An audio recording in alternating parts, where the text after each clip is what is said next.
আসসালামু আলাইকুম। স্বাগত আপনাদেরকে আমার সহজ রান্না করে। আজকে বানিয়ে দেখাবো খুব সহজ এবং সুন্দরভাবে পোলাও রান্না করা। যারা একদমই পোলাও রান্না করতে পারেন না বা ঝরঝরে হয় না, আমার রেসিপিটি ফলো করলে তাদের পোলাও একদম পারফেক্ট হবে আশা করি।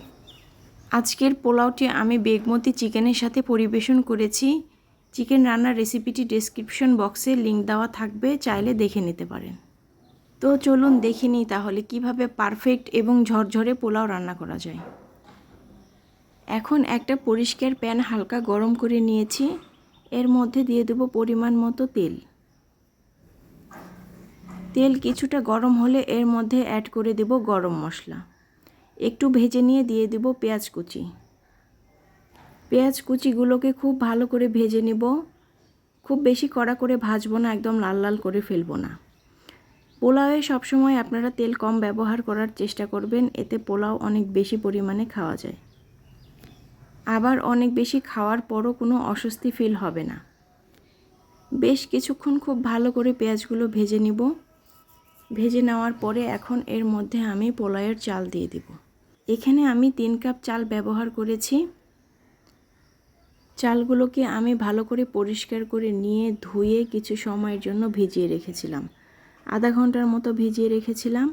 পোলাওয়ের চাল ভিজিয়ে রাখলে পরবর্তীতে পোলাওগুলো অনেক বেশি ঝরঝরে হয়।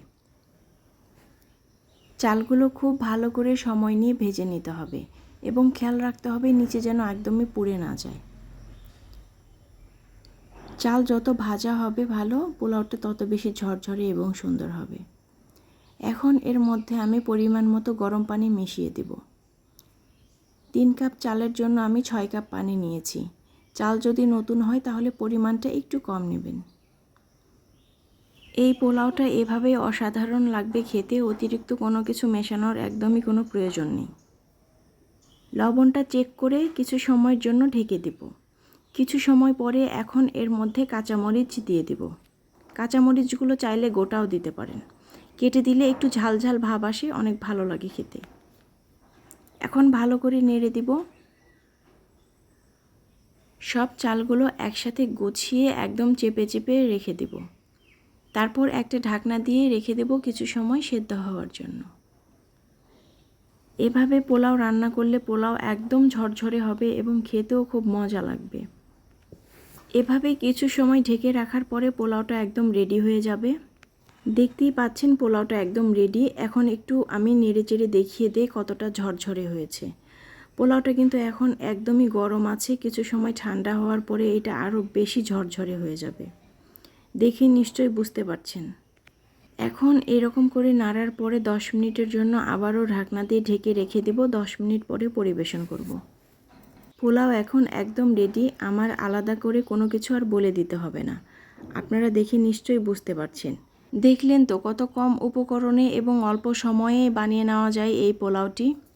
কোনো একদিন বানিয়ে ফেলুন এবং আমাকে কমেন্টে জানাতে ভুলবেন না কেমন লেগেছে রেসিপিটি। আমার ভিডিওগুলো যদি ভালো লাগে তাহলে আমার চ্যানেলটিকে সাবস্ক্রাইব করে চ্যানেলের পাশেই থাকবেন। আজকে এই পর্যন্তই, আবারও সামনে নতুন কোনো রেসিপি নিয়ে আপনাদের সামনে হাজির হয়ে যাব। ততদিন পর্যন্ত সবাই ভালো থাকুন, সুস্থ থাকুন। আল্লাহ হাফেজ।